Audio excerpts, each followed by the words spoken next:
Welcome to the AGM of Healthwatch Hackney. We've got a very interesting, fascinating meeting today, I promise you. So first of all, I'm just going to ask board members who are present to introduce themselves, and I'm going to ask staff to do so as well. So would board members like to start? I'm Malcolm Alexander. I'm the chair of Healthwatch. Lloyd? Lloyd French, Healthwatch member. Thank you. Salim? I'm Salim Siddiqui, board member. And Philip? Yes, hello, Philip Jones, volunteer board member. Right, I think that's all the board members who are with us at the moment. Some are a bit late. Okay, can staff please introduce themselves? John? Okay, I'm John Williams. I'm the Executive Director of Healthwatch Hackney. Thank you. And Catherine? I'm Catherine Perez-Phillips, Deputy Director. Okay, Lola? I'm Lola Njoku, NHS Community Voice Manager. Thank you. Canaria? Hi, I'm Kanari Hussainova, the Interim and Volunteer Coordinator. Thank you very much. Sally? Hi, I'm Sally, Engagement and Co-Production Manager, Healthwatch Hackney. Thank you. Sabrina? Hello, I'm Sabrina Jansworth, Neighbourhoods Community Development Manager. Right, okay. I think that's all the staff who are with us at the moment. Thank you very much. I'm Leah. I'm Leah. Leah, where were you? Where are you, Leah? Oh, Leah, I'm terribly sorry. It's all right, don't worry. That you were static. I think you weren't moving. Okay, thank you very much. Sorry, Leah. Okay, and Antonia? Antonia? Good afternoon, everyone. My name is Antonia Onigbode, and I'm the treasurer for Healthwatch. Thank you so much. And John, are there, Sarah? Oh, hello. Did you want me to introduce myself? Sorry, Yes, I just please. joined. Yeah. So, I'm Sarah Ibanjo, and I'm a Healthwatch board member. Right. Healthwatch Hackney board member. Sorry. Thank you. I hope I haven't missed anybody out. If I have, scream. Thank you. John, any apologies today? There's no apologies at the moment, Malcolm. No. Thank you very much. And can I ask if there are any declarations of any conflicts of interest by board members? No. Thank you very much. We will be establishing a document, register of members' interest in the near future, so that will be available in future meetings. And then we won't go to the minutes yet. We're just going to go over to Catherine. Are you going to introduce the polls? Well, I'm just going to put on screen some polls, so you simply click to respond to these polls.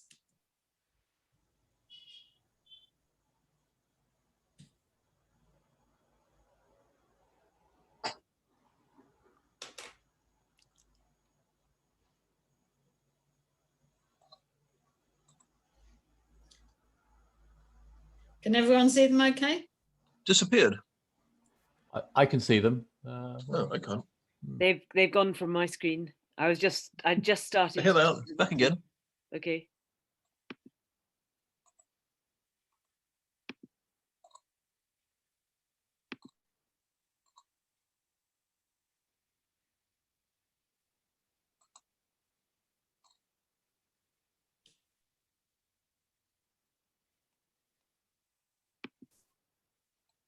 The submission's not working. Mine's worked fine. Okay, there's variability.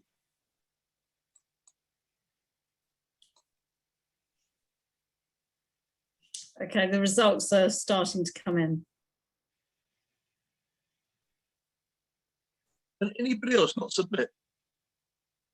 25% of you have voted.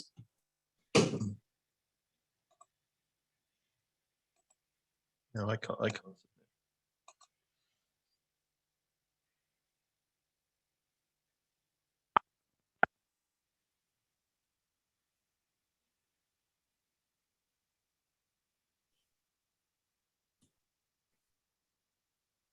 Well, I filled in my form, but it says submit and I'm clicking on submit and nothing's happening. No. It's not going anywhere. No, I think there's a problem. No, it's probably taken it because the rest can vote.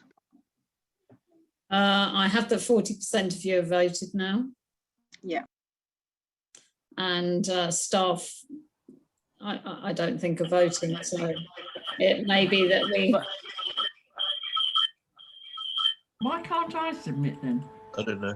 Can we move on? Because I think that... Okay, I'll just announce the results. So 85% of you say that Healthwatch is easy to contact, with 15% saying don't know.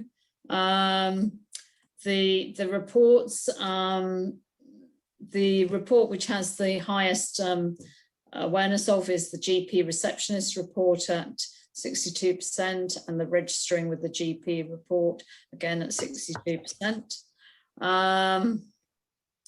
And yes, there seems to be quite high awareness of our information exchange meetings at 77%. I'll post this into the chat box if I can. Okay, thank you very much. Okay. So we go on to the minutes now, yes? Yes. Yeah. Okay. So let's go to John for the minutes of the last meeting, which were held on the 23rd of September 2020. Okay, I'm just going to share my screen so people can see that. These are, I tell you now, quite long. So I'll try and make this as swift as possible. Let me just do this. Right. Okay. I'm just making sure they're visual, very visual for people.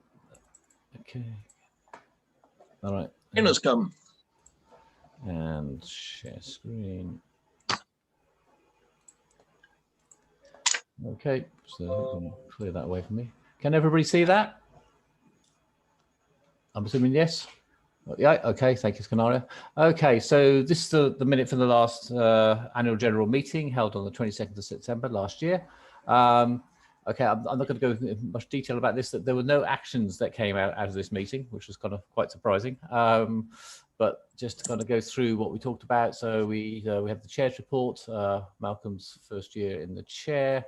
I'm just going to go through these and say, assume they're going to be the correct record. Malcolm kind of explained where we were. It's a kind of quite a long piece from Malcolm. And then we moved on to Antonia's reports on the budget and the secretary's report. We confirmed new directors, the retirement of certain new directors, reappointment of others, and the appointment of other directors as well. Then we went through our Healthwatch annual report presentation, which is a standard document that we go through every year at these meetings to tell you what we've been doing in the past year. And this is a report on that. And then we move on to, I think it's kind of, then we had some questions and answers on that. And then well, there's not many.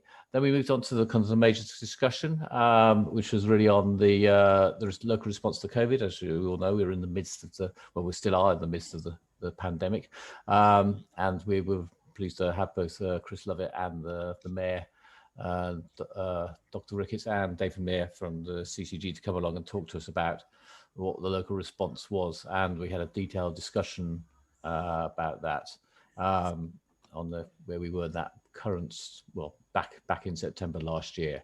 I'm just scrolling through that paper, and it's quite a long report. One of the things we are planning to do is make these meetings reports much more kind of more report-like. This is just a note of the report, and we think we can do better than we have here and improve it in terms of kind of what we found out and what we want to kind of hold people to account for, because the aim would be to have that we have recommendations come out of these discussions, and then we take those forward as well. So it's 14 pages forward. It's about 20 pages long. I'm just going on to the, sorry, I'm scrolling through. I'm just hoping everybody's been able to see this as well, and as we issued the papers earlier last week. Okay, and that's the end of that note. Are there any questions on that at all? I'm sorry I went through that quite quickly, but I'm just aware 20 pages is a lot to absorb. Yes. Can you tell us how many pages the next set of minutes will have? Will it be less? I certainly will aim to have a significantly less and in a better format than we see today. I'm going to stop sharing those now. Are there any questions? I can't see any, so I'm assuming they're accepted as the correct record if the board's willing to agree them and the meeting. Okay. Everybody in favour? Anybody against? Okay, the ayes have it. Thank you very much. Okay. If you haven't been welcomed already, welcome to today's meeting, and we're very pleased to have you here. So I'm going to give my report now. Has anybody got access to the agenda? Can you see what the agenda is? Are you aware of the agenda? If not, John, do you just want to show it so people know what? I'll share the agenda. Yep, that's no problem at all. Okay, let's just. People know about the order of events. Share that. Here's the agenda. Share.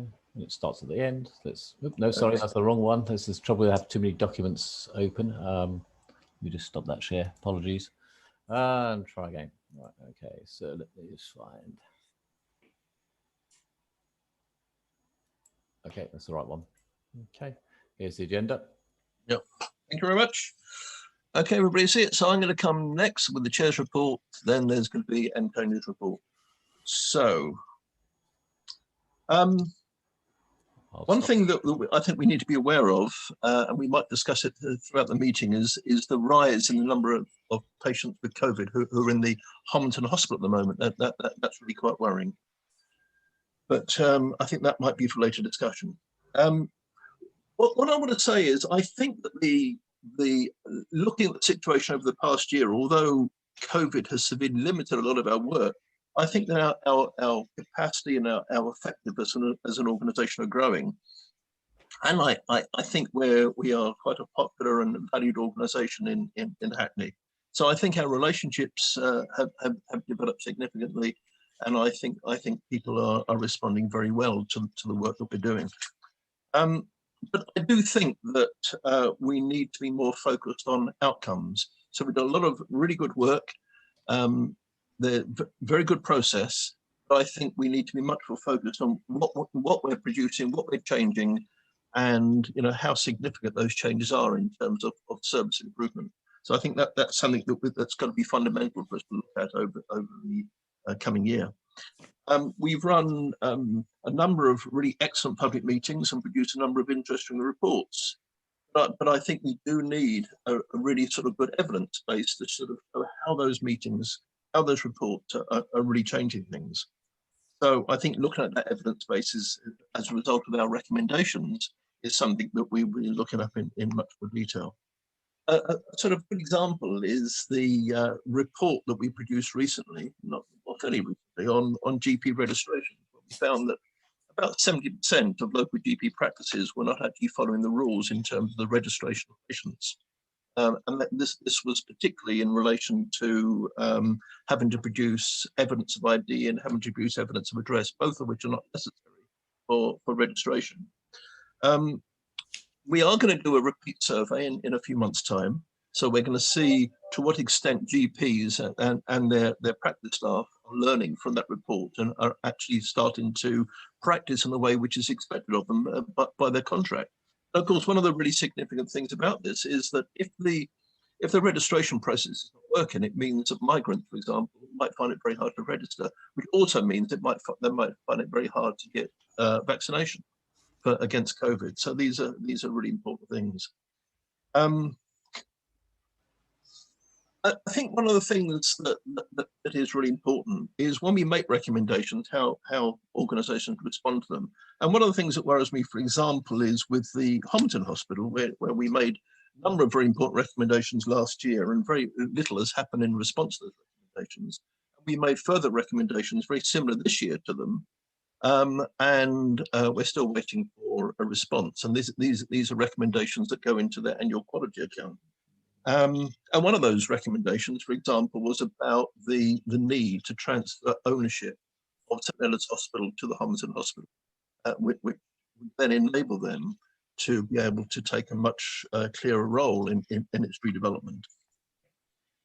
One of the areas that we've been knocked back on over the past year, more than a year now, is about the interim view work. And I'm hoping in the coming year, year going forward, that interim view work, which means interaction with people, patients in hospitals and in the community, is going to sort of pick up again, because that's one of the really essential parts of our work, that close interaction with local people, hearing what they have to say. And you know, something just as an example of the importance of that kind of observation that we do is I walked into John Scott Health Centre and I noticed something very interesting, that there was a screen where the receptionists were. There's a screen in front of their face, and patients were talking to the receptionist through a metal screen, which seems just absolutely stupid, ridiculous. And all you can see through the screen was tiny little holes, and you could see a person was on the other side. So I said, why is the screen down? They said, well, it's broken, and we're waiting for NHS property to get some supplies in from, I think they had to come in from another country. And consequently, the screen has been down for several weeks, and this ridiculous interaction between patients and staff has been going on. So I said to the manager, why don't you lift the screen up? And they said, oh, that's a good idea. Yeah, we'll do that. And so they lifted the screen. It sounds ludicrous, but they lifted the screen up and everything was fine. They're still waiting for the parts to repair it. But I only mention that because I think sometimes the independent observer sees things that people inside the organisation don't see. Just a couple of other things. Yeah, just a word about mental health services. One of the things that really, we often talk about this, but we don't seem to do enough about it. One of the things that worries me is that, you know, mental health services, especially the elderly, are increasingly moving east towards East London. And this is a very sort of serious issue, because one is that it isolates people with mental health issues. And secondly, it means their families, who might be older people, are in a situation of sometimes having to travel, you know, considerable distances and being quite traumatized by that experience. And it really is unacceptable that somebody has, you know, sometimes when you're meeting a loved one who has a severe mental health problem, it is a very, very difficult thing to cope with. And having to travel a couple of hours to see them and a couple of hours back is something which is unacceptable. And I think it's something we really have to look at more closely, because we have to stop adding to the trauma of people who are in that situation. I suppose just a couple of other things I want to mention. One is about Centene. The Centene is this American insurance company which has taken over one of our practices, the Trowbridge practice in Hackney. And they also own a number of practices in other parts of the country. And this is a very worrying development. The fact that an American insurance company should be taking over NHS practices is I think, a real. But that practice in Trowbridge, their contract is coming up quite soon. And I certainly think that we need to do something about the fact that contract might go back to the American company, and that this company might start to expand their work and take over other practices. So I think it's really important to regard that as a priority. We will be recruiting new board members. We're looking at a sort of a younger cohort of people, and also to increase the diversity of our board. So that's something which is coming up in the next few months. So that's about all, really. I just want to say a very, very special thank you to everybody who's come today, to our board members, to our staff and volunteers, who all, I think, contribute to really great work. So thank you all, and I hope you enjoy the remainder of the meeting. Thank you very much. And now I pass over to Antonia.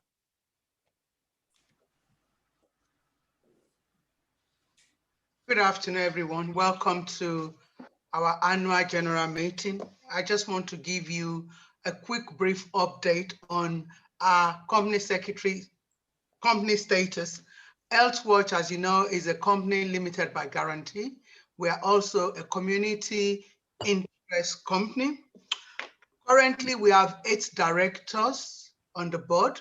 And as Malcolm said, we're looking to increase the number of directorships. So if you're interested and you've got the skills, please kindly contact John.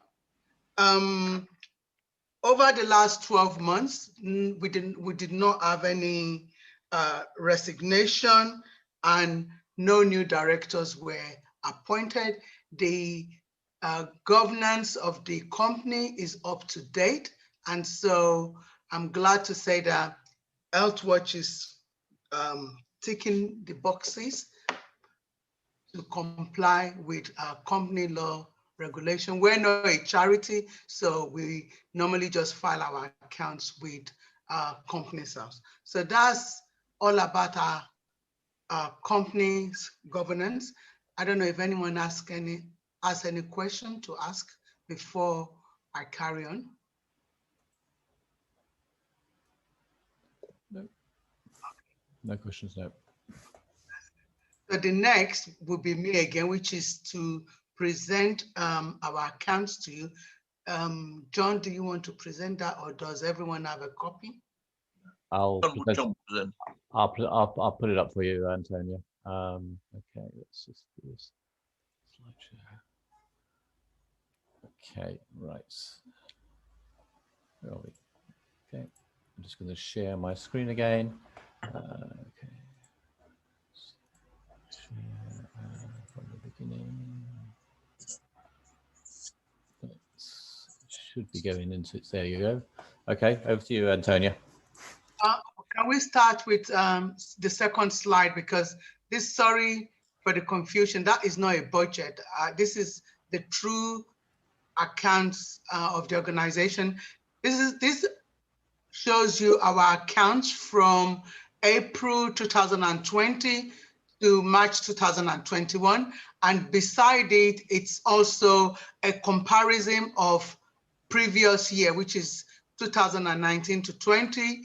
Our funding comes from different sources, but last year, 150K from the Council, London Borough of Hackney, and NHS Clinical Commissioning Group, various projects, about 4 projects in total, 209,000. Other small income, 2,000.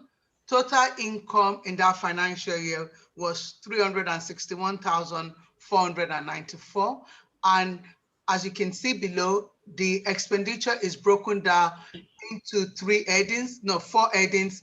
Operational cost, 83,000. Staff cost, 251,714. Premises cost, 15,819. And Healthwatch City of London, we don't run that project anymore, so there was any expenses in that financial year. Total expenditure, 350K.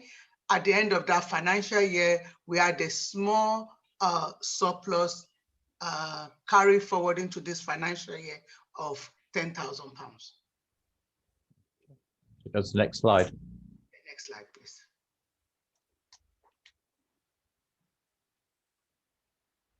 Oh, somebody said, what is the reason for the drop of income from CCG? I think I will allow John to answer that. I'll just go back that slide. Okay.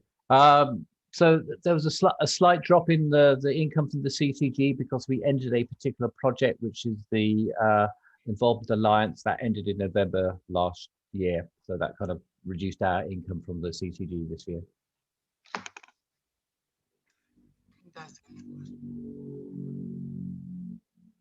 If we want to go to the next slide then. Okay.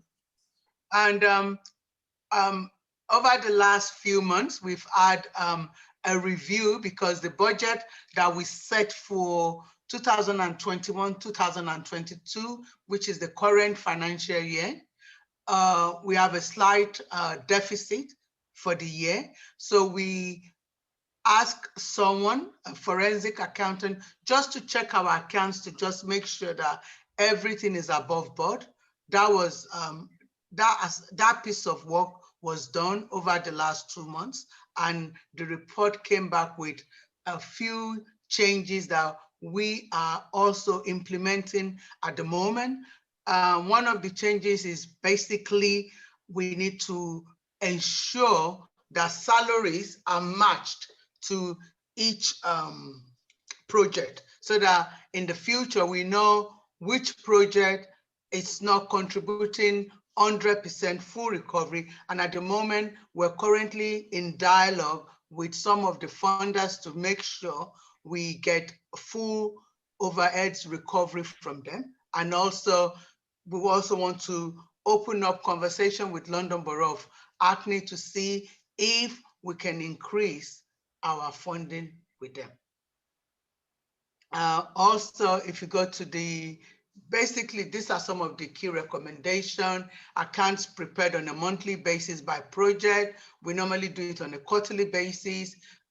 Explanation of variances, budget to be consistent with standard categorization so that when an external person is looking and reviewing it, they can then match, because some of the funding names changes when some of the commissioning changes, the names changes. So for an outsider, it's very difficult for them to know which funding is which.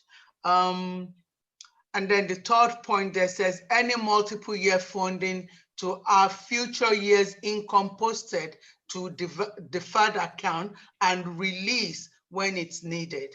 Allocation of salary costs to specific projects should be subject to periodic review. So these are the recommendations that we got from the external accountant that looked at our accounts recently. Also, one of the things we're going to be doing, because as a small organization and our turnover is quite low, we are not subject to have an audit, but going forward, we're going to be bringing in independent examiner to review our accounts, to budget before we close the accounts on a yearly basis. And at the moment, we're currently sourcing tenders for external independent accountant to give us quote going forward to the future. Apart from that, Healthwatch is going okay. Everything is above board. The only thing we have is a slight cash flow problem. And these are things that we're trying to, the board is also trying to address for future funding that we're getting from our funders. Right. Antonia, thank you very much. Now, I just want to check, is there a further slide? That's all the slides. That's all the slides, Antonia. Yep, that's it. Yep. I don't know if anyone has any questions. Okay. Antonia, what we do is any questions for yourself or myself from our presentations.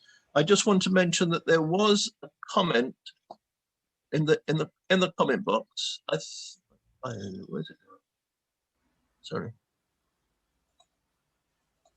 Wasn't the comment box. We've answered it. Oh, here we are.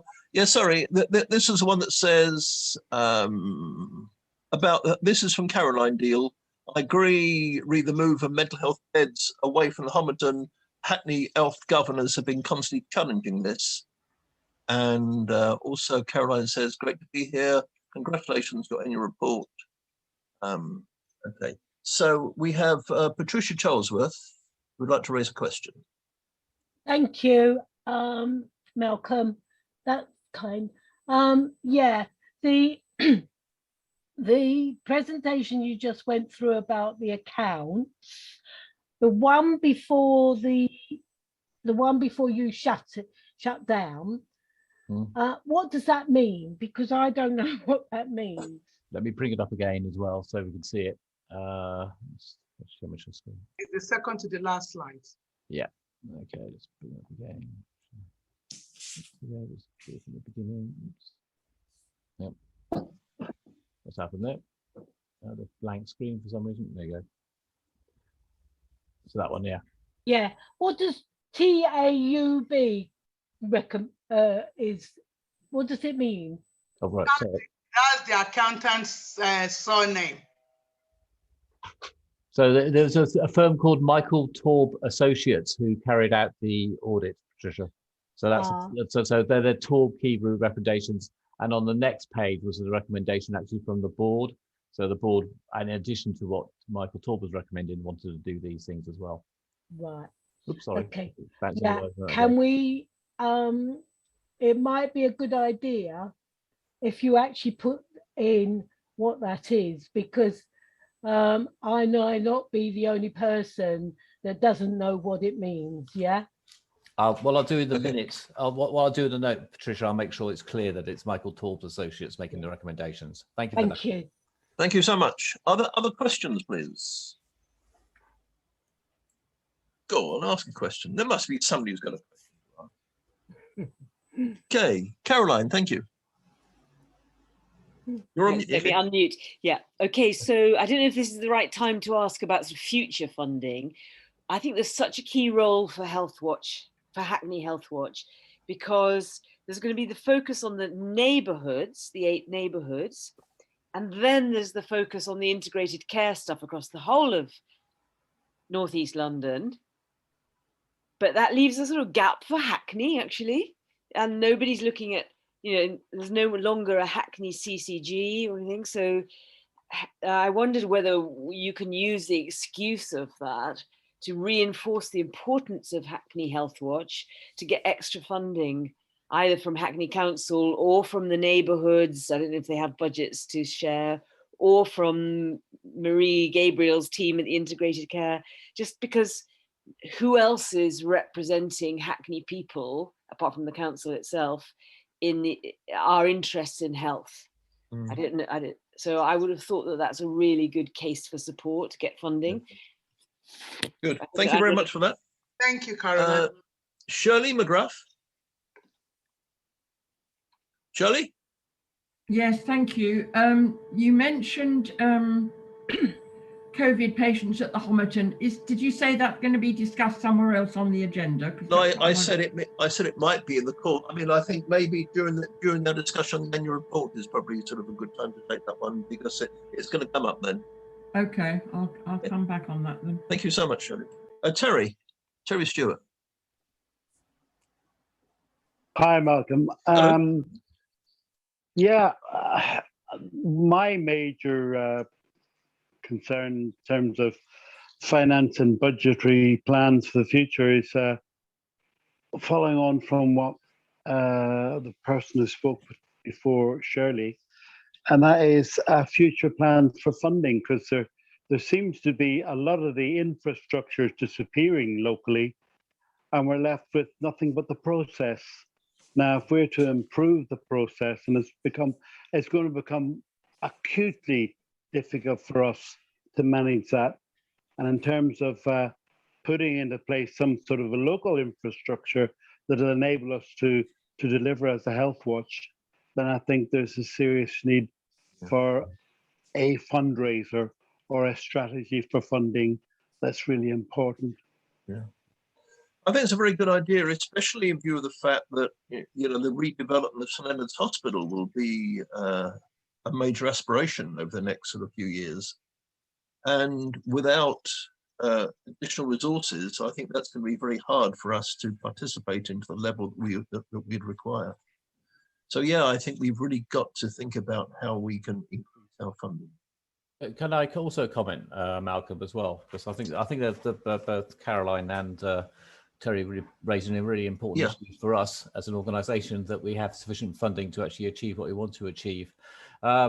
We are kind of raising, as I think Antonia mentioned earlier, we are raising with the council that the fact that they currently receive about £200,000 to fund Healthwatch, and they pass on 150,000 to us. So that's a discussion we want to have with them at the moment.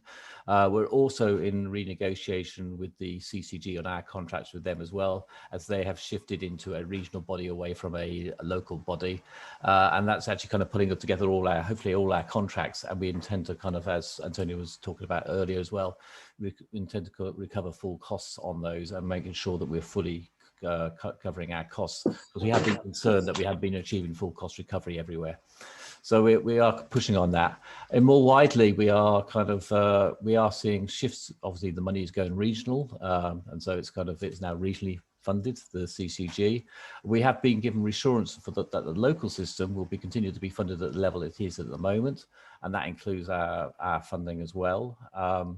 But I think we all have to be realistic at the moment that the current economic situation is challenging. We know there's a lot of money being spent in COVID, and the government have been setting up very kind of clear messaging about the fact that they want to kind of essentially deal with that debt in some way.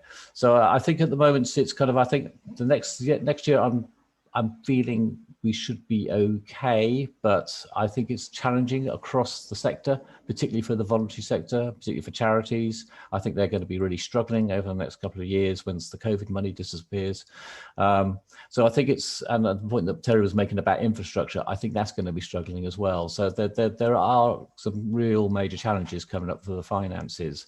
From our position in Healthwatch Hackney, we think the involvement of the public in the work of health and care is a vital part of that transformation that they want to achieve. Without funding public involvement, you won't achieve that, and you won't achieve the change that we all want to see. So it's really important that we do achieve the funding that we need, and make sure others are funded who also do similar work is achieved. And we also need to make sure that the commitments that have been stated by Marie Gabriel, that she wants a robust, powerful public involvement across North East London, becomes a reality. And that is also funded to become a reality as well, because it doesn't just pop into existence. So I really appreciate what people have said, and believe me, we are focused on the future funding of the organisation as well. Thank you so much, John. We got a question here from Michael Goodall, who says, bearing in mind the proposed changes under the new bill, do we have concerns about the patient voice? John, do you want to respond to that? Yes, I do have concerns, Michael. I think there's a shift going on that NHS England aren't really talking very well about. There's been talk about things called citizen juries. These aren't necessarily a bad idea, but certainly the think tanks who have looked at these citizen juries in the past have been very clear they can't be controlled by the NHS. So there's a shifting going on that is unclear. We have to kind of see what the legislation brings, but I do think there's a thing about kind of and I don't think this is necessarily true in City in Hackney, but I think it's true elsewhere, is that people don't really want to listen to the people's voice very much. I think in Hackney we have a better history and a better structures to achieve that kind of voice getting through. But I do think it is going to be a challenge across England under the new Act. And I'm disappointed at the moment that there's no kind of clear, strong commitment for public voice, because I think one of the things they talk about transformation all the time, but I think one of the key transformations is having a strong public voice that actually helps co-design the services that we want to see in the future. So I think there's kind of, it's one to watch, but at present, I don't think the government's been particularly clear on the issue at the moment as well. Thank you very much, John. Paula raises a question. I don't know whether this was done in humour or not. She says, can we be assured that Healthwatch will not raise any funding from US insurance companies? Do you wish to add to that, Paula? No? Okay, fine. Do we have any more questions, please? No? I'm sure. This might be the very last chance you ever have. Yes, I have a quick, my hand is up. Thank you, Patricia. Thank you. Yeah, I'm quite worried about the voice of the people, because there was a meeting a long while ago about not for the involvement of patients and stuff. And I wanted to go to that meeting, but unfortunately I couldn't go. But when I phoned up about it, the lady said to me, oh, it's a shame you know about that. It's a shame you know about that. Yes, that's what she said to me. Right. And I said, no, it's not a shame. We need to know. Absolutely. Do you want to respond to that, John? Maybe we should talk about this offline, Patricia, because that's really concerning that they attempted to exclude you from a meeting where you could have made a valuable contribution. Can you say a bit more about what that meeting was? Which meeting was it? Yeah, it was when they wanted to stop the patients and that participation. It was some time ago, and I believe you went to that meeting, John. You're right, okay. Yeah, you probably go to lots of meetings, so it's fair enough to say you might have forgotten that one. But I was very discouraged, and I actually said to her that no, it's not a shame that I knew about it. And the reason why I wasn't allowed was because I'm not a member of it. So, right, yeah, okay. so it was for people like yourself and other people. I think, yeah, I think that, I think that's I think you raised a really important point then, because it's about kind of what we think about accountability and transparency within our local system. That's what worried me. Yeah, and I think we should. I think we should encourage essentially the local system to be very, very brave on this sort of issue and not be scared about having people come into meetings. That is unusual, because I think that's one of the things that I think I've been concerned over the last year, particularly, is the kind of lack of confidence that people have in their institutions. And I think one of the ways you rebuild that confidence is you encourage accountability and transparency throughout the system. So I think if there are kind of being meetings where you're being excluded from, please do get in contact with us immediately. Yeah, I mean, Patricia, if you'd like to liaise with John, and if we can find out who has excluded you, then we'll take the matter up with them. And if it happens again, then please let us know, and we will take the matter up immediately. Yeah. But I think it was because I wasn't, I'm not a member. I did try to join, but I think I was too late. And we'll find out who it is, and we will take the matter up directly with them. Thank you. Thank you very much for raising it, Patricia. Sorry? I said, Patricia, thank you very much for raising the issue. You're welcome. Yeah, thank you so much. Okay, if there are any other questions? Yeah, my hand is up. Terry Stewart. I think Shirley also wanted a question as well. So Terry. Okay, you'll both have an opportunity. Don't worry. Terry. Terry, you're on mute. You're on mute on Terry.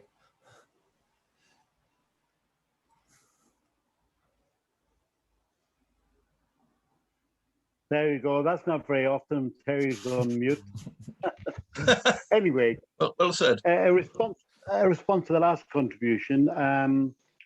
When I was at a meeting today, which was run by Hackney Adult Social Care, and that was about co-production in terms of the procurement of services into the borough, particularly around home care and social care provision.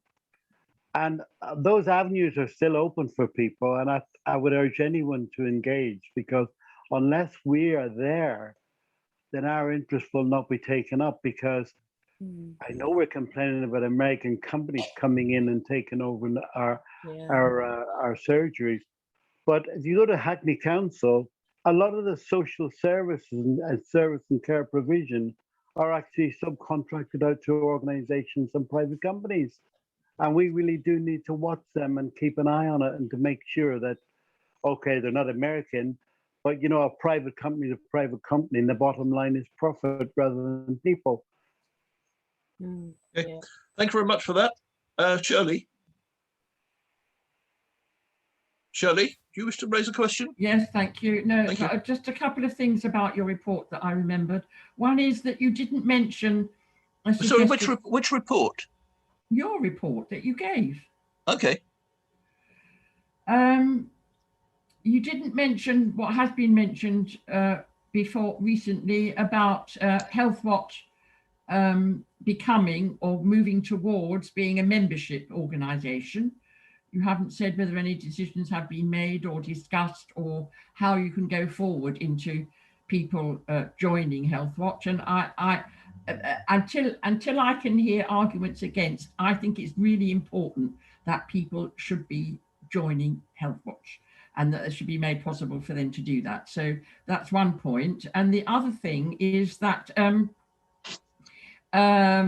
I don't know what possibilities Healthwatch has to do it, but I think they should be doing it, which is to monitor very closely what's happening at Trowbridge, which is the only GP practice in Hackney which is part of this Centene buy-up of GP surgeries.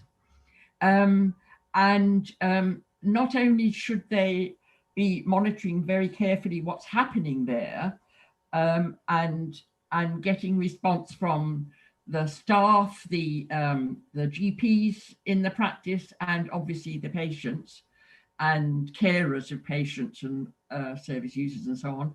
But I think it would be good if Healthwatch could make some kind of connection with some of the other GP practices who have been taken over in Islington, which is next door, and to find out what kind of monitoring they're doing of those practices now, and to kind of work together on this. And I think it would be good if they could be, you know, seriously getting together what kind of things they should be looking at, what sort of questions you should be asking. And I think it would be good to get together with some of the Islington practices in order to do that.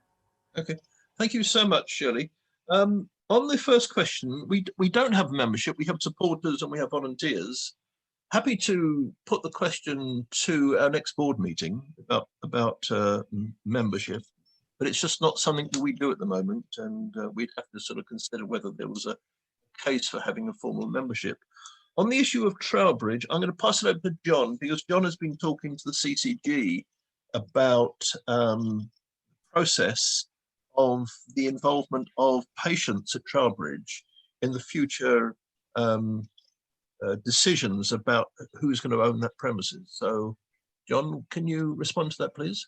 Yeah, there's two processes at the moment, Shirley. I mean, there's the process that the NHS goes through when they recommission any GP surgery, and we've been helping the CCG draft the questions for the patients in that process, and that's really about that side of it, about how the place has been operating, its services, what people think about those services, what they think about the staff, all those sort of issues. But we're going to ask additional questions of that. So we actually want to ask additional questions about what people actually feel about the US company coming in and actually owning the surgery and what impact that may have. So we're doing that second process as well. I also agree with you about the kind of, we should be talking to other health watches who are linked into the areas where they're seeing Centene move into. That includes Newham. Newham has seen quite a number of surgeries as well. And one of the surgeries I understand that Centene run at the moment was declared inadequate by the CQC. I mean, they've only just taken it over, so we need to be conscious of that, but we also need to be conscious that it's an inadequate surgery over in Newham. So I do think I've already started some conversation with colleagues in both Tower Hamlets and Newham on this already, and we can certainly speak to Emma over in Islington as well. So I think that's a very good idea, and that we should be doing it, because I think it's kind of this has potential to grow quite significantly the way things are going at the moment. Thank you very much for that. Over to Michael Vidal. Michael. Thank you, Malcolm. On Shirley's last point, I know from when I've sat on these panels, these centre panels before, they normally have one patient rep on the panel. Can we see if this can be extended, go up to two? So we have two patient voices on the tender panel. Normally, when I've done them in the past, I've been the sole patient voice. I think that's a really good idea. Yeah, Michael. good idea. Yes. Yeah. Thank you very much for that, Michael. Okay, John, would you like to lead off on the annual report, please? Yep. Okay, I'll share my screen again.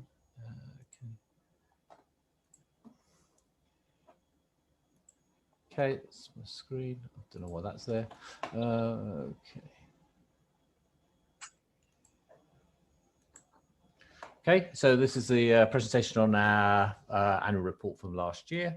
Let's go on to the next page. So first, the overview of the year. So as Malcolm has said, COVID has reshaped our work with residents. We're currently not doing the face-to-face work that we're so used to and is so important to us. We are predominantly online, and we recognise the limits that creates for us as well, particularly for some residents who are digitally excluded. So we are thinking about that, how we work with ourselves, but also with others to actually make sure that we can tackle that digital exclusion. as we know, the impact of the COVID is still unfolding. We appear to be into another wave, although some people are saying that it seems to be dipping at the moment. Unfortunately, we are seeing a rise in deaths and also a rise in hospitalizations. I understand that at the Homerton that they're dealing with a younger cohort of people who are unvaccinated mainly. So it's kind of, it is becoming challenging again, and very challenging. And so I think it's really important that people do take their vaccines, and there's promotion of the vaccines. And we continue to work with people who are concerned about vaccine, who have hesitancy about it, listen to those concerns and work with them very closely about overcoming those concerns as well. And I can only praise the work of the community champions who have been working across Hackney over the last few months, talking to people and listening to people and talking to them about taking the vaccine. So this pandemic is still, as I say, unfolding, and we still don't fully understand the impacts of it, but it's something that will be impacting on us for a very long time. So in terms of other things, satisfaction last year before COVID, essentially, during COVID really, satisfaction has been slipped further, and that's not perhaps surprising given the pressure that services have been under. We know that integrated care is, I say arriving because it's been one of these things that seems to take a long time to get here, but we seem to be doing a lot on it at the same time. It is now arriving with the move to a regional CCG and the setting up of the Integrated Care Partnership Board that I think was set up at the last meeting or two ago. So it is actually kind of appearing, and hopefully that become clearer to residents over the coming years. Healthwatch itself needs to be more accessible. We are in St Leonard's. I'm in St Leonard's at the moment. It is not an accessible building, particularly under COVID, but even before that, it wasn't accessible. We have stairs. If you've got a wheelchair, you cannot reach us. That's not acceptable, and we need to change that. And the board and I and the staff are very committed to changing that as soon as possible, and hopefully this year. So again, this is a couple of slides that you would have seen before if you've seen these presentations, because we always talk about what Healthwatch must do. And it was just interesting to seeing in the poll what you think we should do and what we must do. It's clear that kind of the key one for you at this meeting was to enable people to monitor the quality of health care services and recommend improvements. That's really good to see. That's the one that you think is the most important one, because that's one of the most important ones for us as well. But the other ones are important as well, because we do need to make sure that we are really kind of making sure people get involved in commissioning and scrutiny local health care services. As Michael Vidal was mentioning earlier about having 2 people on the panel for the Trowbridge, not just 1. We just need to keep obtaining people's views, and again, I emphasize the point about digital exclusion. We need to be making sure we get those people's views, particularly because they tend to be the most vulnerable and excluded from our society. These are the further ones that again weren't as popular as the second one on enabling people to monitor services. And again, we published reports, as Malcolm's mentioned, the GP registration report recently, provide information and advice. That's our signposting services. Interestingly, nobody voted for formulate views on the standard local services and how they can be improved and share these with Healthwatch England. That got 0%, which is disappointing. And I must speak to Healthwatch England about that. Okay, so in terms of what residents told us last year, as I said, there's a trend being less satisfied with health and care services, an 8% drop we saw. There's still very strongly positive, as you see, 52%. So, but there's a slipping down going on at the moment. So it's kind of but that's again not surprising given the struggles that the health and cares were having last year. Residents felt less informed and supported and involved. So that's quite a big drop, 15%. Again, that does, I suspect, relates strongly to the impact of the pandemic. However, I mean, the Homerton has increased satisfaction, so it's improved by 2%, which is good news. And the surgeries maintained satisfaction rates at 60%, which is also good news as well, given the challenges that we have seen they've been facing. Also, what you told us, that's most people get good quality, compassionate treatment and care, which is really good to know. Given the challenges that we've all been facing, it's great to know that that's what people feel they're getting, and that's what the staff and managers are delivering. There's increasing complaints about service access. There's a 10% drop in that, so that's less positive. And Malcolm mentioned his own example about that at St John's, the John Scott Centre recently. So it's really important about making sure services are accessible. And again, if we're moving more to online, this is going to become more of a challenge for people. I know there's hopes to go back to face-to-face, but that is taking some time. The key issues that we always find those, and there's a question I had recently was kind of, yeah, your satisfaction rates seem to be going up. They are, because that's people are getting very happy about the quality and compassionate treatment. What is the key issues, and this is what's dragging things down, is communication and administration. These are things that we constantly hear about, and this is something that really must be tackled by the organisations. The communication and administration is something that really dissatisfies residents. Moving on, volunteers are extremely important to us. They're kind of the bedrock to our organisation in many ways. We have 41 volunteers in the last year. They contributed over 2,000 hours to help improve local services, and they help us with a huge number of areas. And I can only say thank you to them, and including our board members who are also volunteers. It's without their support and without them linking us into the community, we'd be a much weaker organisation. So thank you to all our volunteers. Helping you find the answers. I think one of the frustrations last year was that we had no face-to-face signposting. This is something we've found really useful in Hackney, because people aren't fully aware of the services that are out there and really do need some help with it. So not having this service in place has been a major limit for us, and a frustration on our side. We're hoping that we can go back to this at some point, but it is really important that we do get back to face-to-face signposting, because that is the way that we reach a lot of people who don't know what's out there to help them. The busiest area for us in the helping people find out is our contact with the residents over the COVID-19. When we carried out a survey last year, and it was kind of, people have, not surprisingly, found it very challenging. We saw mental health needs increase, and we know that's continuing at the moment, and there's a lot of work trying to tackle that. There's been a huge amount of pressure on carers, and that's kind of, again, we all kind of acknowledge that, but we need to be really thinking very hard about how we can make sure carers are properly supported. It's often said they are the bedrock of the entire health and care system. Without them there, without their kind of support, we would all struggle.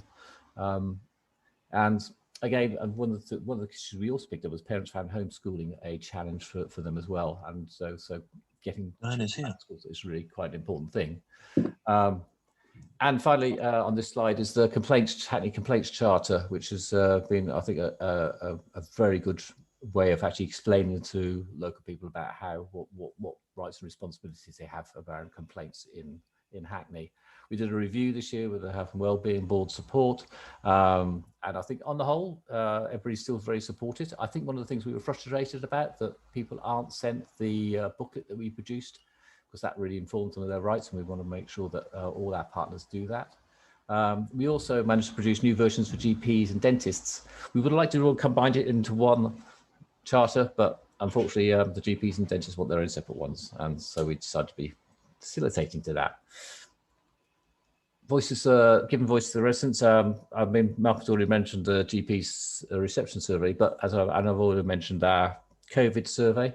So this is the way we actually kind of make sure we kind of hear the voice of residents and then kind of articulate it in reports. We did a report with Shelter on temporary accommodation. Again, this is a really challenging area for Hackney. We have, I think, over 10,000 people in temporary accommodation. It's a deep concern to the council and the population as well. And it's an area that we really need to see improvements because, the people in living accommodation, they need access to good quality cooking facilities, good quality internet, all those sort of things that we expect that anybody who has a good life should have. We also got picked up on carers experience. As I mentioned, this is a kind of a key issue for us, and that will continue to be. We did a lot of work on dental access to dental services, and this has been picked up on a national level as well. Very pleased by Healthwatch England and also across London. And we had very good work with Jeremy Warman, who's the NHS lead for commissioning dental services. That said, dental services seem to be really difficult for people to access, and we need to kind of make sure that we continue to put pressure to make dentists are more accessible.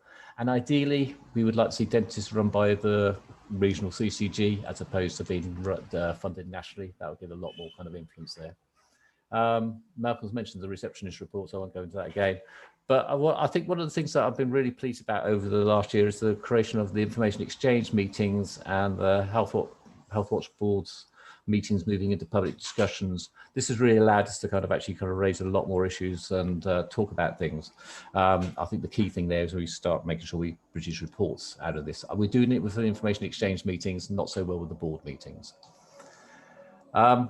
Okay, so in terms of building the future of public involvements, we continue to be pushing the co-production charter, and that's going to be renewed by the Integrated Care Partnership Board in the autumn, and that will then mean that it will then be extended across the system. So at present, it's a kind of a document between the public and the commissioners. It's now going to go to providers as well, and so everybody's committed to it. I do think that there's a strong commitment to co-production in the borough.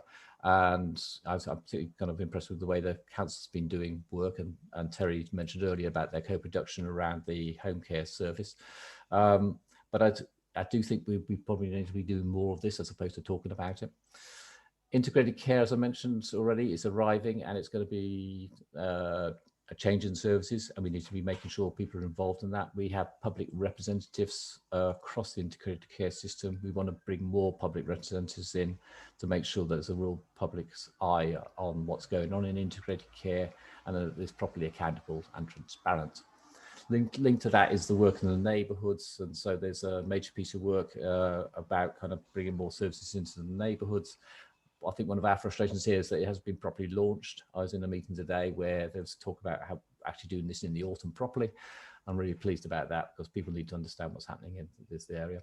We're pleased about the NHS Community Voice service, and I'm kind of conscious of time, so I'm going to rush the last few bits. We're involved also in the tackling inequalities. Inequalities were very clearly exposed by COVID. We're involved with the City and Hackney Inequality Group to actually kind of make sure that the local system really addresses these inequalities as it pushes work.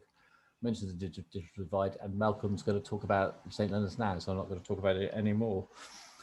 I'm going to stop sharing my screen and take any questions. Okay, we won't take questions now because we're almost at our deadline. So we'll take any questions under any other business. But what I want to do is to warmly welcome Diane Abbott, our local MP, and also Councillor Coppo David. Very nice to have both of you at the meeting today. St Leonard's Hospital is one of our big priorities, and hearing what you have to say about that future development is very important. So over to Diane, please. Yeah. Diane, you're on mute. Thank you very much, Matt. Thank you so much. Can you hear me now? Yeah, very well. Well, first of all, I'd like to thank Hackney Healthwatch for inviting me to speak at your AGM. And I'm pleased as well to be speaking about St Leonard's, because this is going to be a really key project. The redevelopment, the regeneration of the site is going to be a key project going forward. Obviously, I'm very familiar with St Leonard's. I lived quite close to it for a long time, and I've used the services. I'm a diabetic, and I've used some of their foot services and other services that are made available there. I would just want to say three things about St Leonard's. First of all, I think it's very important that St Leonard's remains a community asset for the people of Hackney. And I think community consultation on what happens to St Leonard's should be maximised. In the 30-odd years I've been a Member of Parliament, I've observed that too much redevelopment and regeneration goes on in Hackney without reference to local people and our diverse communities. And I hope the St Leonard's redevelopment is going to be different.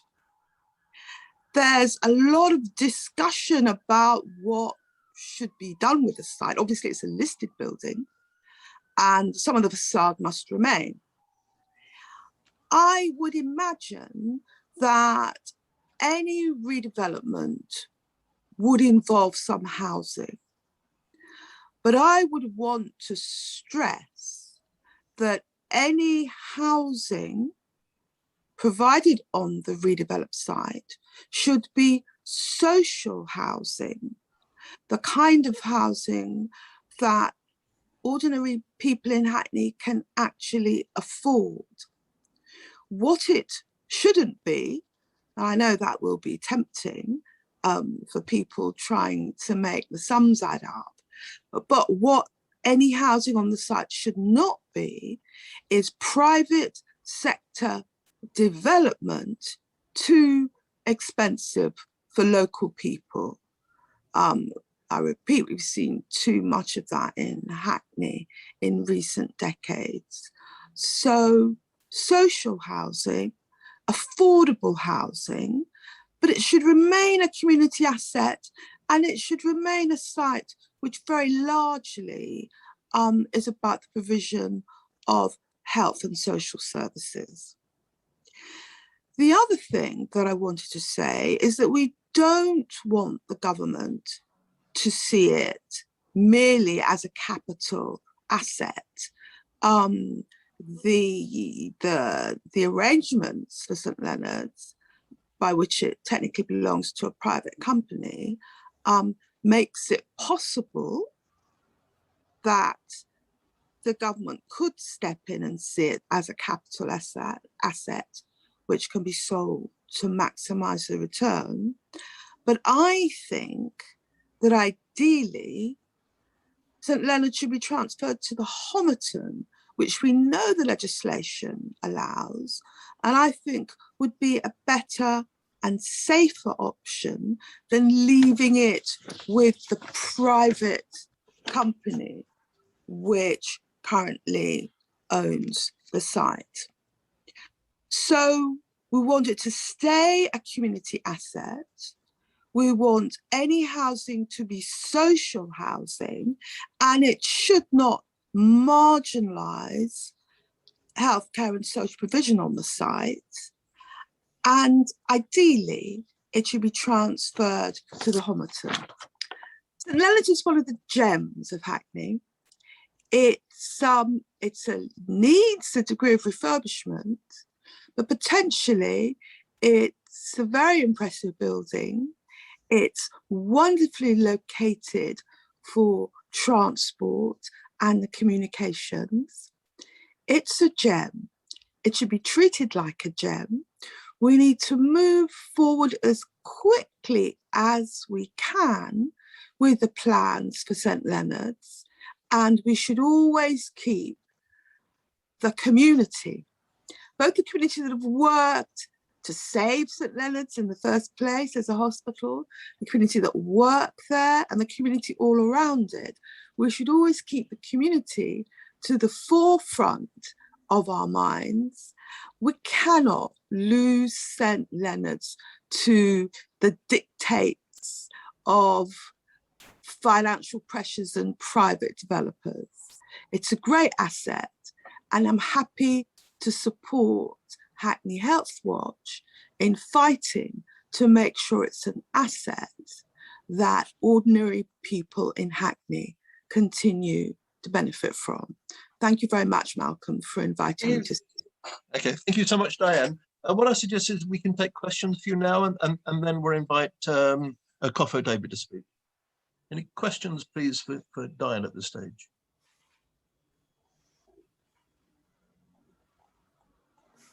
Michael, did you have a question? Malcolm, please. Yes. Yes. Carry on, Michael. Well, it's question stroke observation.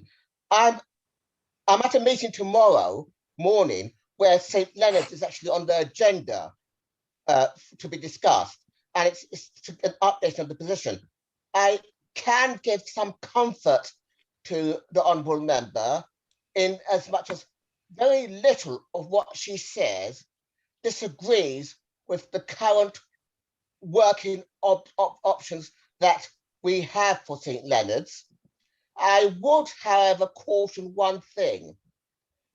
if we do not want any undue delay to the redevelopment of St. Leonard's, we must, as far as possible, not use the Department of Health capital expenditure limit, because if we do that, then we might find the CCG or the Integrated Partnership or whatever it's called today, deciding to rank it in relation to capital expenditure, which might delay it moving forward.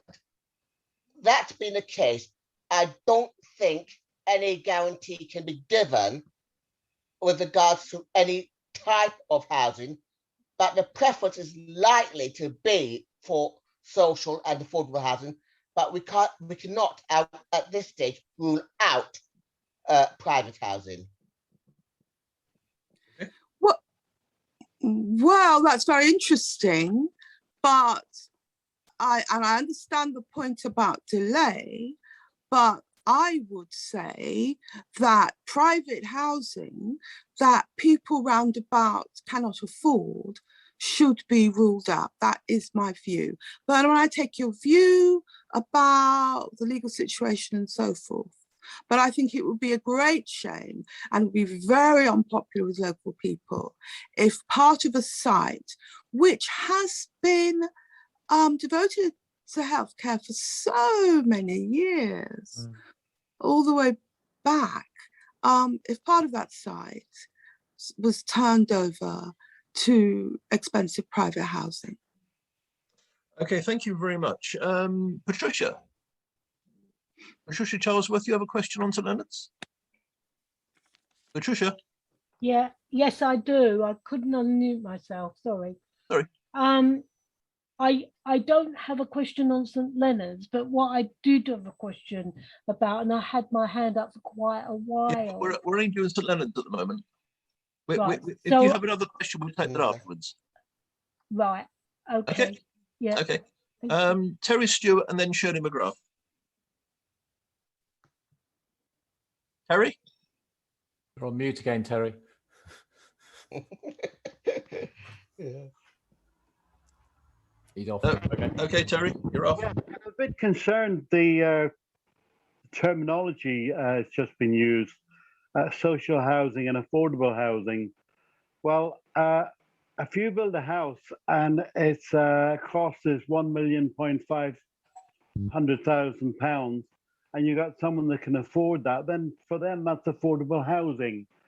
When we talk about social housing, I mean, I would hope that we're talking about real social housing in the sense for the poorest sections of our community to be able to be housed, and that we begin to take people off the streets. So I would hope, Diane, in your comments that you can clarify that and actually inform me that that's the people we're looking at, the poorest sections of our community, the ones that need the most in terms of housing need. The second thing is, who is the private company that owns the property or the building or? Terry, thank you.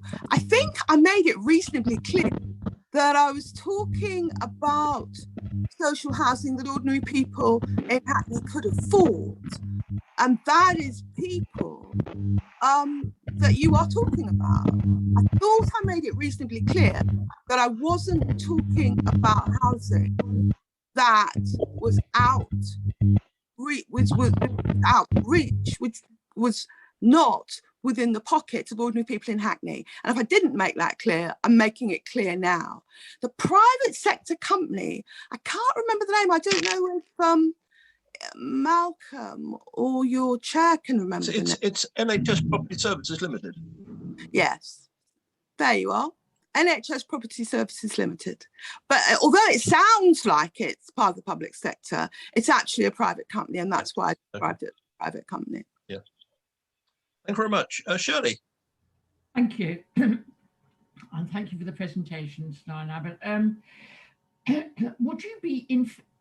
no, sorry, first of all, it is a very large site, and as you say, the front of the building is going to have to be maintained because it's listing. So the combination of that and the very large size of the area means almost certainly there's going to be a whole lot of new build, and presumably that's going to create even more space than the St Leonard's site currently has to meet existing and growing needs in terms of health and social care.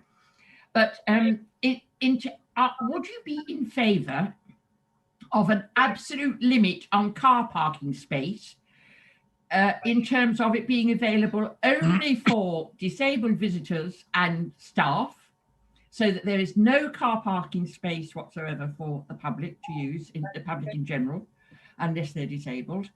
And what about the possibility either of putting that car parking space underground? Because if you're going to have a lot of whole new build, they're going to have to dig up a lot of ground for the foundations of the new build. So conceivably, putting a car park underground wouldn't be that much more expensive. But if it has to be on ground, what about limiting the housing provision? And I agree it should only be social or affordable housing.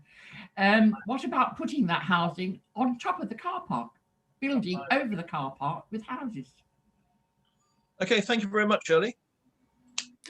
Well, that's very interesting. I'm not an architect or a surveyor, so I can't speak to the practicalities of underground car parking, although that may be the answer to the problem. But as you know, the public sector now generally is trying to minimize car use. And the great thing about the St Leonard's site is it is so accessible by public transport, buses, the London Overground and so forth. So I wouldn't want to see too much of the site taken up with car parking. And as you say, there would have to be some car parking for staff and for the disabled. And this necessarily you're going to get elderly and disabled people wanting to use the facilities if, as we hope, the site is largely going to be given over to facilities for health and social care. But I think it's an interesting point you make about trying to minimise car parking. And that is the direction of travel, if you like, of the public sector generally nowadays. Thank you. We'll take questions from Lloyd and Susie, then Councillor Cufford-Head will come in, please. Lloyd, do you want to speak your question? If you force me to, Malcolm, I'll do that. Well, it's your question. Diane. Yeah. There's a lot of concern in the African community about the lack of community facilities for them. And I'm wondering if you would be supportive of a part of St Leonard's being set aside to provide a community facility for the African community. Well, I think it's important that all our communities have facilities. And I take your point about there not being very many non-religious facilities for the African community. But I tend to think that St Leonard's should be primarily, apart from whatever housing provision there is, should primarily be about health and social care. Thank you very much. And Susie? Susie, are you there? Here, sorry. Oh, Okay. sorry. Yeah, do you want to see me? Oh, wait a minute, I'll just turn the video. Right, okay. Okay, thank you. Right, okay, sorry. Yeah, I just wondered, I mean, I don't know much about the redevelopment at all, you know, but I was just wondering what's going to happen to Hoxton Health in whatever's going on, because it's, you know, a great asset.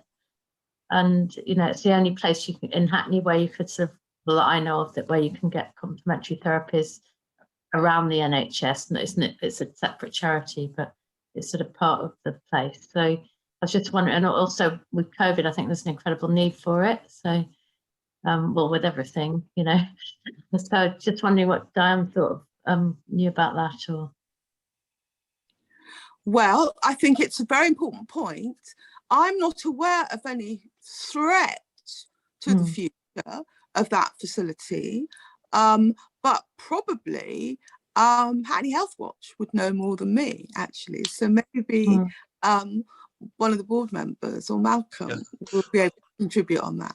Yeah, Susie, I think at the moment we're developing a people's plan for St Leonard's Hospital. So my advice to you would be to submit to us your ideas for maintaining that service or developing it. Because at the moment we're putting people's ideas together. So this is the ideal time for you to make that contribution. So is it under threat at the moment? I mean, not as far as we know. No, it's not under threat. But what's important is we, you know, the people's plan is like the vision for the future, and we're trying to get as many people as possible to contribute towards that vision. Oh, okay. But there is no threat that we're aware of. Yeah, and just to add to that, Susie, I'm planning to speak to Hoxton Health anyway, because they're one of the organisations using St Leonard's, so I just want to build that relationship with them. So I'm planning to do that soon. Yeah. Oh, okay. Thank you. And I can submit other things as well. Yes, of course. Whatever idea, everybody is very welcome to submit their ideas. Is there a deadline or? Well, as soon as possible. There isn't a specific deadline, but certainly in the next few weeks, we'd be very grateful for everybody's contributions. Okay, David. Sorry, thank you very much. And Koffo, over to you. Yes. Hi. Can you hear me? Yes, we can hear you. Yeah. Well done on the well put together meeting, and congratulations on your annual general meeting. Thanks for having me, and thanks to Diane. Diane has said pretty much a lot of what I was going to say myself. So yeah, I don't have that much to add to it. But just to go back into a little bit of the history of St Leonard's, because probably not everyone, I can see quite a number of familiar faces, which is good. I'm not sure everyone knows the full history of the St Leonard's, and I'll just go through that, and then, you know, the point at which I got involved, which was about 2009. The building itself was, in 1977, was an infirmary for the St Leonard's Workhouse. So it's quite an old building, which is what Diane has said already, and some parts of it are listed. I don't know how many people have been there recently, but I think it is clear that most parts of the building actually does need some renovation work, or some sort of work needs to be done. If it's going to remain as it is, it's just going to fall to pieces. And I think that much has been clear over the years.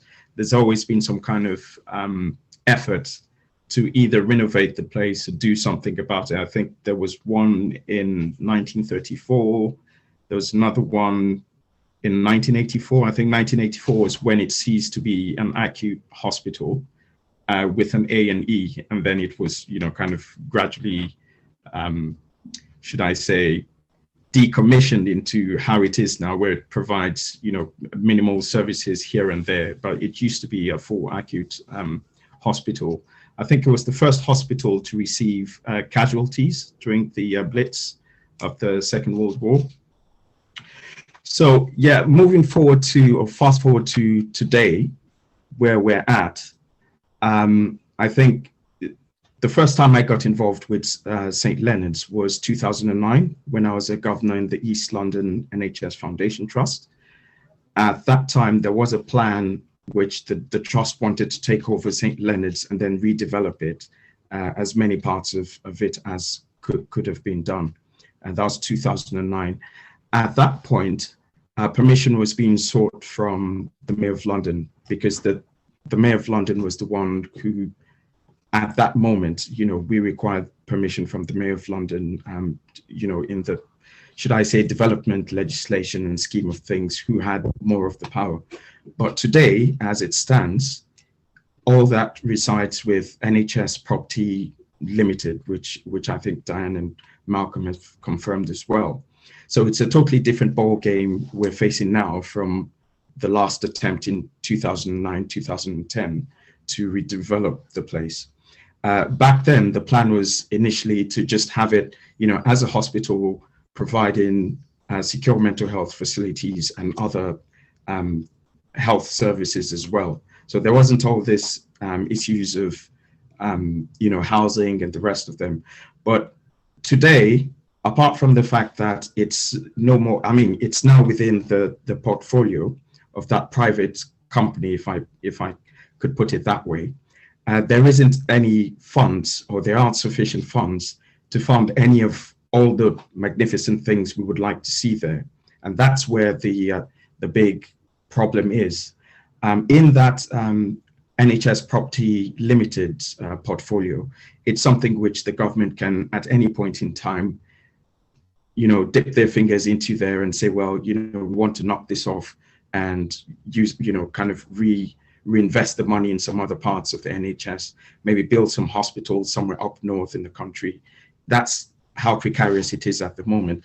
But like Malcolm has said, I'm not aware of any specific plans to do that at the moment. However, that's not to say it's not possible. So I think it's a very good initiative that now people are being proactive. Healthwatch is thinking ahead of the game, sort of, so people can start to have an idea of, if we do get to that point, what do we have, what intentions do we have for the place. I know there was the issue of car parks being mentioned. I think one of the previous stages of the plans of redevelopment for the place was there was an intention to have a bus route running there, and then have, I think, a bus stand or something like that around the back. So I don't know, I mean, that's something worth considering rather than having car parks, if that is, part of the plans going forward. I think it's really important, like has been said before, that social housing of the affordable type, which Terry speaks and which Diane was clarifying, which she's spoken about initially, should be at the forefront of, if there is any plan for housing of some sort to go there.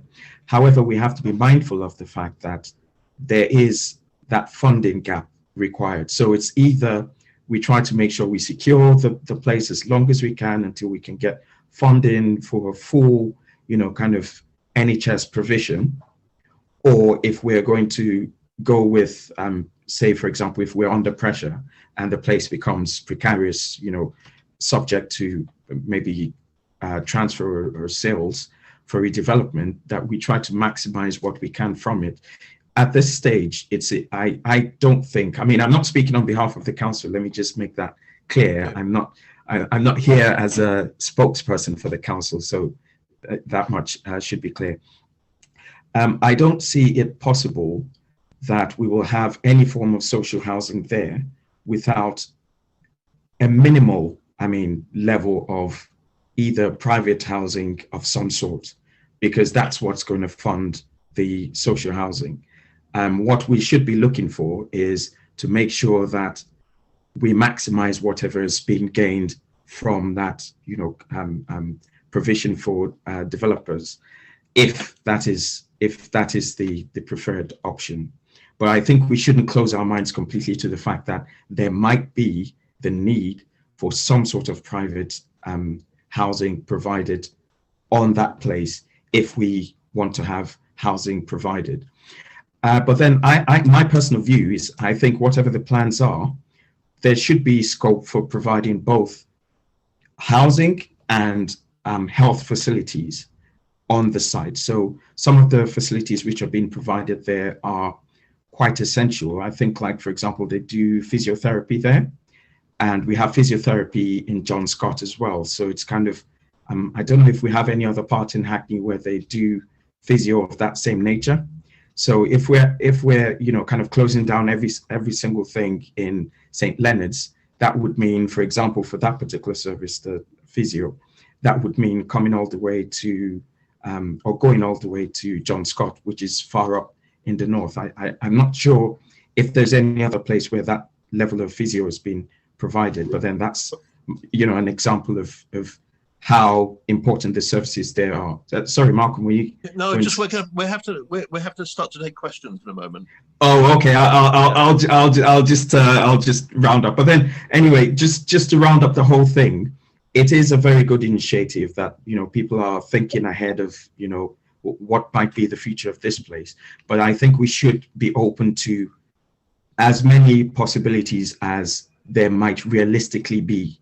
So let's focus on making sure that it's the best, like I would use the term of Diane, that it is a gem and we should treat it as such and we should own it as such. I think I'll stop there. Thank you very much. I'm going to ask Chris Kennedy to come in. Thank you very much, Malcolm. Yes, I am the council lead for health, and I've said in a meeting before that I do think, much as I admire Diane's 3 admirable wishes, and we heard some wonderful things in a previous meeting about what people would like to see, and it's quite right to, of course, we should do the blue sky thinking. But what Kofo has just said is absolutely right. What Michael said earlier is absolutely right. That I think we have to be realistic about this site and accept that we almost certainly would have to raise some of the money for what we want to do on the site, maintaining all that healthcare provision, possibly some social housing, possibly some intermediate housing for people who are coming straight out of hospital care, who aren't ill enough for hospital but aren't well enough to go home yet. You know, maybe that's something we'd want to see there. But in order to do that, I think you'd have to see some sort of private sale of accommodation built on the site. I think we just have to be realistic about that. Otherwise, we run the risk, if we go out there and say all we're prepared to see is maintaining of health facilities for the community and only social housing, that you never get the money together for that, and you absolutely run the risk of the fear that Diane and Kofo both raise, which is that NHS prop just go, okay, we'll sell it. And I don't want us to force them into doing that. I think between us, we want to have some sort of plan across the council and the health system that says, okay, there's a reasonable way of getting all the capital money together to redo a heritage asset and produce health service facilities and some possibly social housing, or like I said, possibly intermediate care housing on the site, funded by some private sale as well. I think that's the way forward. And the council, you know, our interim chief exec is in discussion with the health system about that. Thank you. Thank you, Chris. Diane or Kofo, do you want to respond to that? No? Well, sorry. Yeah, I mean, Yes. I'm interested in what Chris is saying, and if that represents the position of the council, that private housing on the site is inevitable, that's interesting, but that's almost sort of giving in before we've explored every single possibility.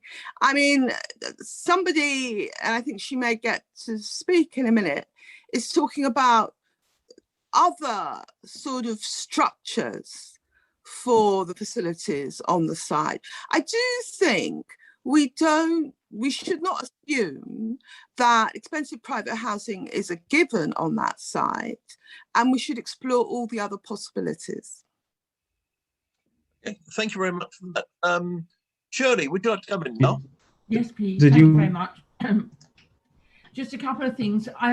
It seems to me a major possibility is that private sector housing doesn't necessarily have to be inaffordable. There are a lot of ordinary people in Hackney who own their own houses, and there are a lot of ordinary people in Hackney who pay something approximating maybe to the market rent for accommodation. So it could be private, but it could be nevertheless available to Hackney people, but it could be privately built. Let's just... And the other thing is, I think it's important to say, Councillor David referred to having some kind of a bus service. Whatever bus service you have will not negate the need for some people, disabled people, to have their own private transport, unless you're, and therefore there's going to have to be space for their private vehicles, unless you're going to have a mass taxi subsidy for people who need to get to the facilities, but who can't use public transport. Okay. So that's the other Thank you, piece. Shirley. Let's just hear from Michael and from Terry, and then we'll go back to Diane and Coffer. So let's just hear these questions first. So Michael and then Terry, please. We've got the comment which Caroline made in the chat. I note what she says, and I'll raise it at my meeting tomorrow because I'm not sure that that suggestion has been made before. I do know that ELF will or should be represented at the meeting tomorrow, so they could comment on that.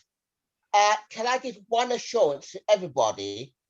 We have actually already done a study to see how much space will be needed to keep all existing services at St. Leonard's. So the current plans mean that every service which is currently operating out of St. Leonard's will remain at St. Leonard's after the redevelopment. So thank you.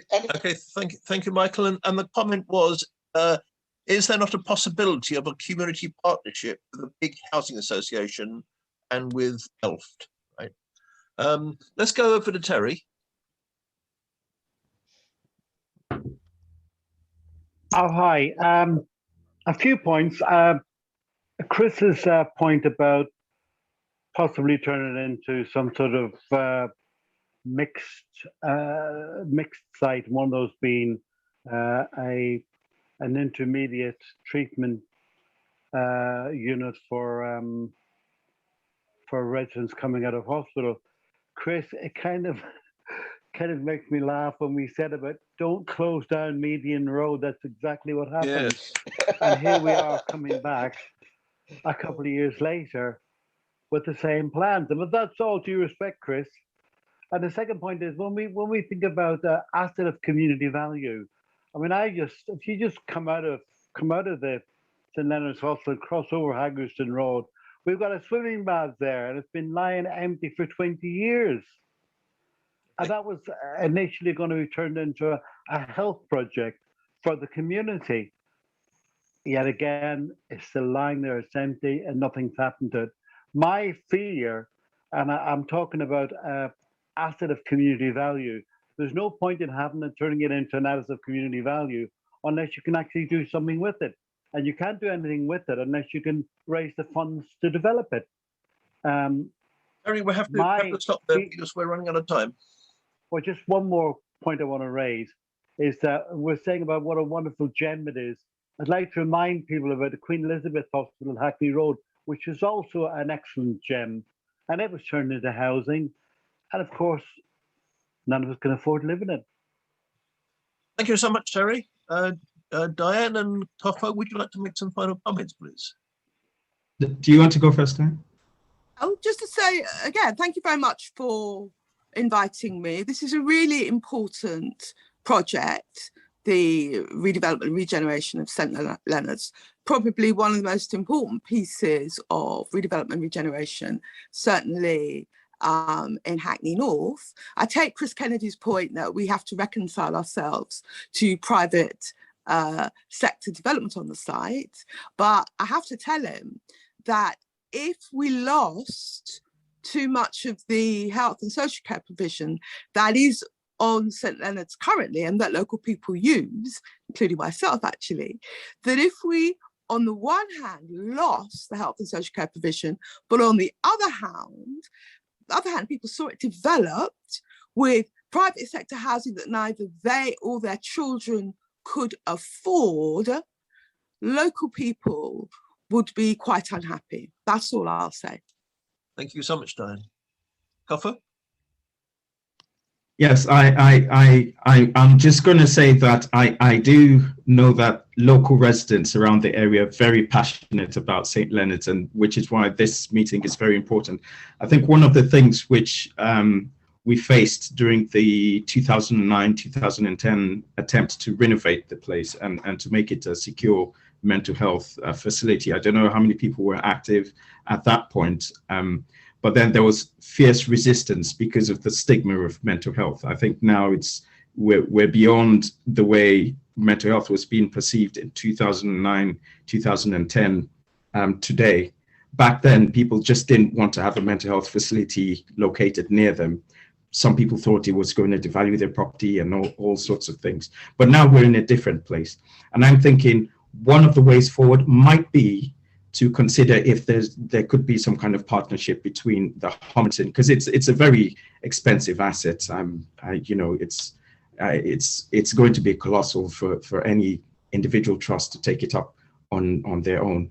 I'm thinking that there might be that possibility in this whole discussion of things for either, collaboration between ELFT, that's East London NHS Foundation Trust, and the Homerton University Foundation Trust, or the Northeast London CCG or healthcare partnership. So if there could be some collaboration, maybe we just might be able to find the funds without necessarily having to reduce the healthcare value and focus on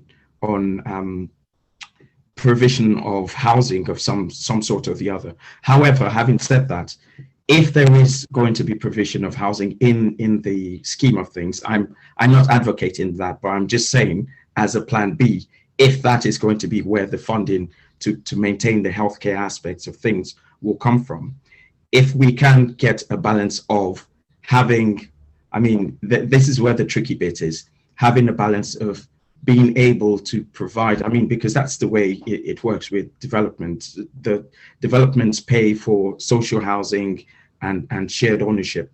So if we can have, if it comes to that, if we can have a formula whereby we all feel satisfied that, we have maximized whatever, leverage we have over the use of the place, then that's a fair balance, I would imagine. But as of now, I think the priority should be to try and get the major health commissioning groups and foundation trusts that operate within the area to actually try and collaborate to take on that task.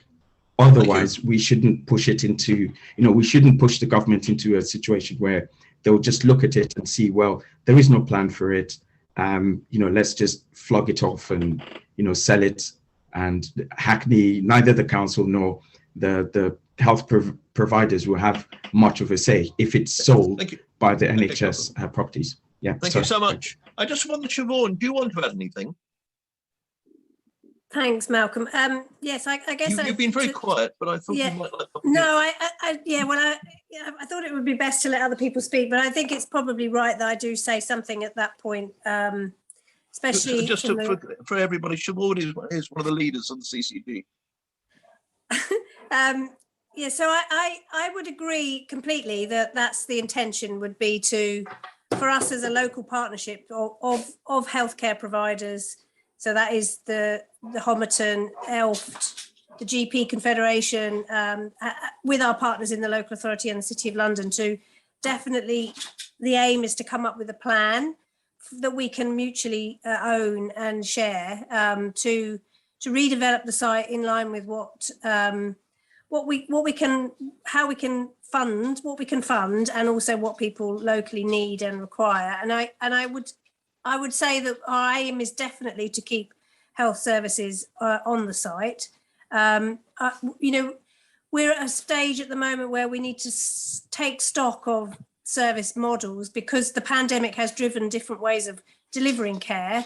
But there are options for the site that we could explore, and we could do more services there, to be honest, rather than less. I think that would be our intention, more community services anyway.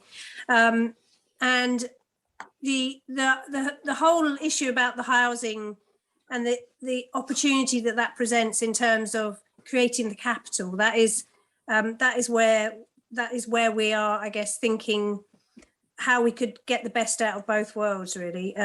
Keep the site, keep it as a local community asset, look at other things that can be delivered there, but what would be of benefit to the local community, from a health and social care perspective, but also potentially from some of the other issues that we know are very challenging for Hackney, and housing being one of them, which we're all very familiar with. So But that may involve an arrangement where we generate the capital by releasing some of the site for investment that could then help us to deliver what we need in the broader picture. That's our aim at the moment. That's the intention. So okay. Thank you so much, Yvonne. Well, I think it's been a very valuable discussion and debate. I think we need to be very clear for the future about what we really want to see on the site. And then clearly there are some very major logistic problems and funding problems. But I think over the next sort of few months, we're going to be having very intense discussions about those things. And we need to work out collectively how we can move forward. So thank you very much for your contributions. Diane and Coppo, very, very grateful to you for coming and speaking at the meeting today. And I hope we can maintain a very active dialogue with you both about this future development. Thank you very much. Thanks for having me. Thank you. I'm just going to pass over to John. John, I know there were some outstanding questions that people wanted to ask from earlier on. So will you take over now? Yeah, of course, yeah. Are there any questions about the annual report presentation I gave earlier? I think I lost Patricia, so I may follow up with her. Yeah, Shirley Mugra, you want to say got a question? Shirley? I think that, no. Yes, is that okay? Thank you. Hello, Shirley. There was a mention of the number of COVID cases at Homerton Hospital at the moment. I think the figure mentioned was 40. And I just wanted to raise the issue. The figures I read yesterday about the Homerton was that 33 of the hospital COVID hospital patients in the Homerton as of yesterday were people who had not been vaccinated. 33. And 3 people were in hospital who had been vaccinated, I think with 2 jabs. And there were a small number of people who were in hospital who'd had 1 jab. And I think this does raise the issue for me about what monitoring is going on of patients in hospital with COVID who have not been vaccinated, who's talking to them. Now, somebody's talking to them to find out that they haven't been vaccinated because that's the information we've got so far. And let's go. Look what you did. All of this cake. Okay, we need to mute somebody. So who's talking to them and who's monitoring it and what kind of interventions there are? Because it seems to me that at some point, because we're not rid of this pandemic, the COVID problem is going to be with us for a long time, despite what our very clever Prime Minister is saying. It's all going to be over by the autumn pandemic, he says. I just wish to God he was going to be over by the autumn. We might get somewhere. And then there are other pandemics, lining up, waiting to hit us. So, and within a fairly short order, I would imagine. So it's not going to go away. So people who refuse to be vaccinated, at some point, if they're saying, I don't want to be vaccinated and I'm in hospital, thank you very much, we can say, well, you don't want to be vaccinated. We don't want you in hospital.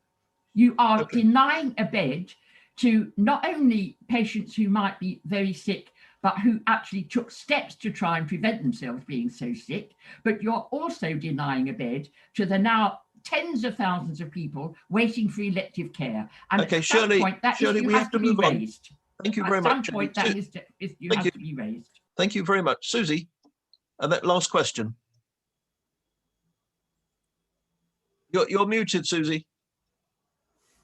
You're muted. I mean, I'm quite concerned to hear Shirley talking like that. And one thing I have been writing to people about, and the mayor is looking at the moment, but I think we're coming at this the wrong way around. That a lot, basically people that are likely to die of COVID or get serious COVID don't usually have the right vitamin and mineral balance in their bodies. And I think that would be better to advocate people having blood tests for their vitamin and mineral status. And that way round, not only would it help all their health, but it would, there's a lot of evidence to show that, people that are very low in vitamin D are far more likely to die of COVID than people on incubators with COVID who have got the right levels and things. and it's other vitamins and minerals as well. And I think we've got to look at it in a preventative way rather than just, you know, this really harassing. I think we're going to split our community in Hackney because there's a lot of people that don't want to have vaccines for all their own reasons. And I think we've got to look at it in a different way. And I think this hospital with wellbeing and things could provide that place where there's more wellbeing looked at, and certainly analysing people's blood to see where they're at now would make more sense than just endlessly giving more, you know, vaccines. Okay, thank you, Susie. We've got to finish the meeting now, and I think Catherine, you were going to do some final polls, I think. Can I just quickly, cheekily drop one last line, Only if which it's in very, essence very is, quick. yeah, I think the way forward in terms of if we, by the way, I've taken my 2 jabs, but I think the way forward, if we want to get people to get their jabs, we should work with those communities to find out the reasons why they're not taking the jabs, because some people have reasons which I would say are somewhat genuine. Maybe they're not valid, but they're genuine in terms of the people have that, you know, strong held belief for a reason. So I think it's good for us to work with the people as opposed to, you know, vilifying them. Otherwise, we're not going to make progress. Thank you very much, Kofo. Catherine, over to you. Right. Okay. We're just going to do a couple of final poll questions before we close. And whilst Catherine pulls that up, please fill in your feedback forms as well, because we want feedback on the event. Thank you very much. A few questions for you. The following concerns you most: access to GP services, access to social care support, COVID, non-COVID waiting lists, quality of services, mental health support, and areas.